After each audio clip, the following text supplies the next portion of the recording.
I'd say that would be delivering our first segmentation project at Datalytics. We'd worked hard at the analytics and the modelling, and it was great to implement it with the client and to understand how we could use that to drive a variety of different communications, which helped redirect marketing spend more effectively and certainly engage the customers more and drove up their income.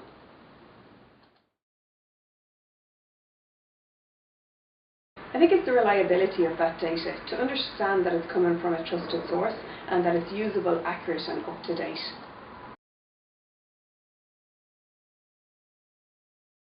I think a common mistake that businesses make is not cleaning their data regularly enough. I think you need to clean your data set once a year. You need to look through it for duplicates and take them out.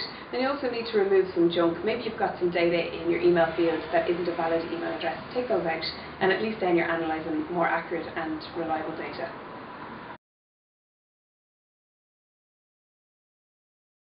I think one thing organisations can do is keep their data collection quite simple. Have a look at the data you're asking for customers and understand how you're going to use it. If you can't see a business need for that data, maybe don't collect it right now. You're just going to clog up your database with extra data that you don't need. To some degree, data is still just data. What technology is allowing us to do is access that data easier and analyse it in much simpler terms. I think one of the biggest things that's going to change for us is our use of predictive analysis.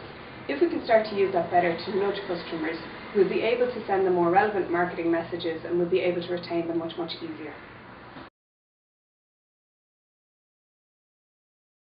I think past behaviours are still a good indicator of future likely behaviours. So by looking back at what customers have done in the past, we can probably make our marketing more relevant and send them information that's more useful to them.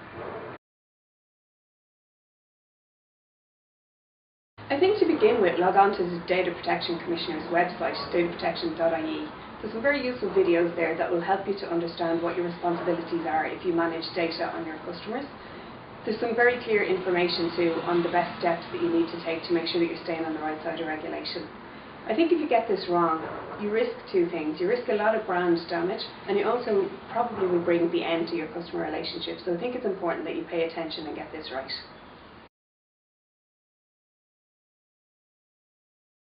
I think as marketeers we need to get more comfortable with analytics and data in general.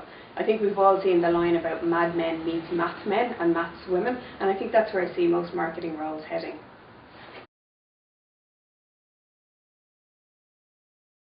I think I like Spotify. I think their communications are pretty relevant and spot on, if you'll pardon the pun. They tend to send me messages that prompt me to listen to more music that I really like, and they've made some really good recommendations.